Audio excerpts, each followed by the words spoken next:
బాగానే వస్తది. అయినప్పుడు కూడా ఇంకా అత్యాశకు పోయి ఈ విధంగా వేరే వాళ్ళ ప్రాణాలు కూడా పణంగా పెట్టి బెట్టింగ్ యాప్ చేయడం అనేది ఎంతవరకు కరెక్ట్? అంటే మనుషులు అనేది ఆశావాది అన్నమాట. మనకు ఆశ అనే దాంతోనే మనం బతుకుతున్నాం ఎప్పుడు కూడా.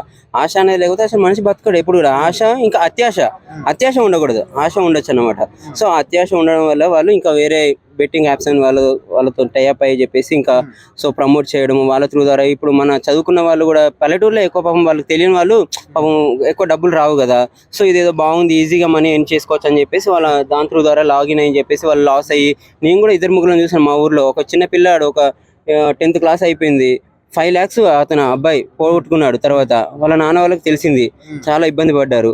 తర్వాత మళ్ళీ ఇంకా కొంచెం పొలం ఇట్లా అమ్మేసి మళ్ళీ దాన్ని అమౌంట్ పే చేయడం జరిగింది. ఇక మీదట ఇలాంటివి ఆపేయాలంటే ఇప్పుడు ఎవరైతే బయట పేర్లు వచ్చినాయో వాళ్ళకి ఇలాంటి శిక్షలు వేస్తే ఇక మీద వచ్చే వాళ్ళు ఆపేస్తారు. అంటే అది చట్టానికి తెలుస్తుంది ఎలాంటి వేయాలని. బట్ ఏంటంటే వీళ్ళందరూ ఏమనుకుంటున్నారు అంటే సిగరెట్ పెట్ట మీదనే ఉంది కదా, మీరు సిగరెట్ తాగకూడదు, పొగ తాగకూడదు, ఆరోగ్యానికి హానికరం అని చెప్పేసి అమ్ముతున్నారు. అట్లానే అదే ధైర్యంతో వీళ్ళు చేస్తున్నారు. బట్ వీటికి కఠినమైన చర్యలు తీసుకోవాలి ప్రభుత్వం అనేది, పోలీసులు కానీ కూడా, మన సీఎం వాళ్ళు కూడా తీసుకుంటే బాగుంటుంది.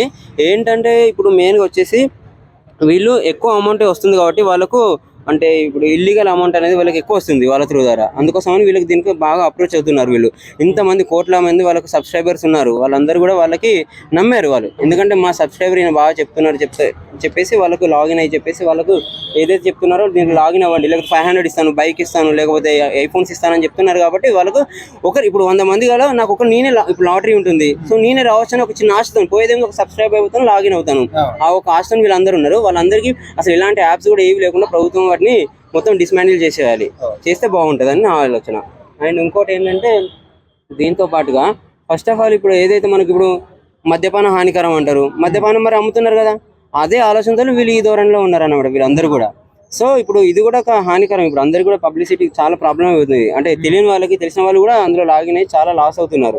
ఆ రమ్మి అని చెప్పేసి ఇంకా వేరే బ్యాక్టీరియా టోటల్ గా బ్యాన్ చేయాలి. అసలు యాక్చువల్లీ ఇది కాదు, ఇంకా మెయిన్ గా ఎవరైతే యాప్స్ వాళ్ళకు ఎవరు క్రియేటర్స్ ఉన్నారో వాళ్ళని పట్టుకోవాలి ఫస్ట్, వాళ్ళ తర్వాత వీళ్ళ తర్వాత ఇంకా ఎవరైతే ఇంతవరకు ప్రమోట్ చేసిన వాళ్ళందరూ కూడా పట్టిన ఎంతో కొంత వాళ్ళకు నష్టపరిహారం చేయాలి. వాళ్ళ ద్వారా ఎవరికైతే నష్టపరిహారం అయిందో వాళ్ళందరినీ కనుక్కొని వాళ్ళకు కూడా తగిన చర్యలు తీసుకొని ఎవరైతే బాధితులు ఉన్నారో వాళ్ళ త్రూ ద్వారా లేకపోతే ప్రభుత్వం ద్వారా కూడా వాళ్ళకి కొంచెం హెల్ప్ చేయడం జరిగితే బాగుంటుందని నా యొక్క ఆలోచన.